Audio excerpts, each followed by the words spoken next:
दोस्तों हम सभी को सिखाया गया है कि जो हमारे राष्ट्रपिता बापूजी थे वो कितने सत्य और अहिंसा के अनुयायी थे। ये सब लोगों को सिखाया जाता है और ऐसा बोला जाता है कि उन्होंने कभी भी किसी को थप्पड़ नहीं मारा। मतलब उन कोई अगर एक थप्पड़ मारने को कहता था वो तो वो दूसरा गाल कर देते थे। भाई ऐसा तो फिल्मों में ही हो सकता है, रियल लाइफ में तो ये एग्जिस्ट नहीं करता है।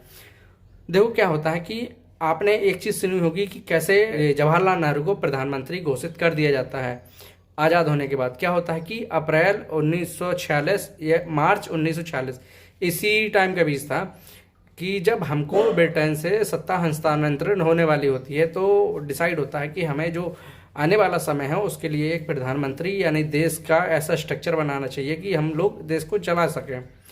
तो उसके लिए जो कांग्रेस कमेटी होती है, जो कांग्रेस होती है, उसका एक अध्यक्ष चुना जाना था जो बाद में वही वो प्रधानमंत्री बनेगा। तो क्या होता है कि 15 में से 12 लिखा है, कहीं 15 के 15 लिखा है। जो प्रांतीय के लोग थे उन्होंने क्या किया कि जो पटेल साहब थे हमारे उनको चुना और किसी ने भी पंडित जवाहरलाल नेहरू को नहीं चुना। मगर क्यों? अब इसके पीछे क्या रीजन थे नहीं पता। उन 15 का कहना था कि जो पटेल साहब थे वो पूर्ण रूप से सक्षम थे देश को चलाने के लिए। लेकिन क्या हो जाता है कि जो हमारे सो कॉल्ड हमारे महात्मा जी हैं सत्य और अहिंसावादी के, वो क्या होते हैं कि रूठ जाते हैं और बोलते हैं कि मैं ही नेहरू को मतलब कि प्रधानमंत्री बनते देखना चाहता हूँ। मतलब कि वो योग्य है, मतलब कि उसका युवाओं में क्रेज अच्छा है, मतलब क्रेज भी था और फिर भी उनको नहीं जिताया गया, मतलब कि उनको समर्थन नहीं मिला।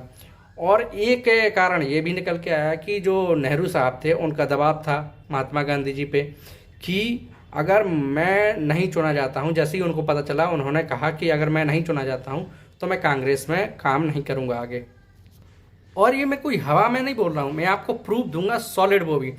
तो देखो क्या है कि जो महात्मा गांधी पत्र लिखा करते थे, उन्होंने 20 अप्रैल 1946 को मौलाना साहब को, जो कि हमारे शिक्षा मंत्री भी रहे हैं पहले, उनको लिखा जाता है पत्र। और उस पत्र में क्या लिखा जाता है, in today's circumstances I would if asked prefer Jawaharlal Nehru, क्या मैं जवाहरलाल नेहरू को प्रेफर करूं। ठीक है, ये जो पत्र संग्रहित हैं आप उससे जाके शायद गूगल पे भी सर्च करेंगे तो मिल जाएगा।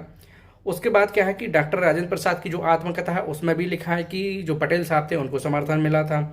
मौलाना अबुल कलाम आज़ाद की जो इंडिया विंस फ्रीडम करके एक बुक है उसमें भी यही लिखा है। दुर्गा दास की एक बुक है India from Curzon to Nehru and after, उसमें भी यही लिखा है कि मतलब कि पटेल साहब को समर्थन मिला था। और जो राजमोहन गांधी हैं उनकी भी एक मतलब की किताब है पटेल अलाइव, उसमें भी कि यही लिखा है कि पटेल साहब को समर्थन मिला था।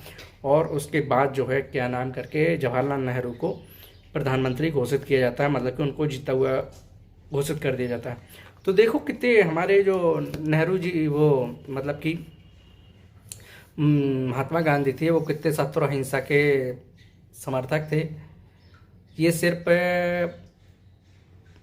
जो सत्य और अहिंसा है ये सिर्फ किताबों में फिल्मों में ही देखने में अच्छा लगता है, रियल लाइफ में कोई एग्जिस्ट नहीं करता है। जो आजकल वोट चोरी का मामला चल रहा है कि जोर जोर से विपक्ष चिल्ला रहा है कि ये कैसे, देखो मतलब कि देश के जो प्रधानमंत्री हैं लगातार तीसरी बार प्रधानमंत्री बन गए हैं, मतलब सबको ताज्जुब होने लगता है। फिर इलेक्शन कमीशन को घसीट दिया, वोट चोरी का मामला लगा दिया। भाई इधर तो वोट चोरी नहीं, इधर तो पूरे की पूरे मतलब समर्थन ही चोरी हो गया था।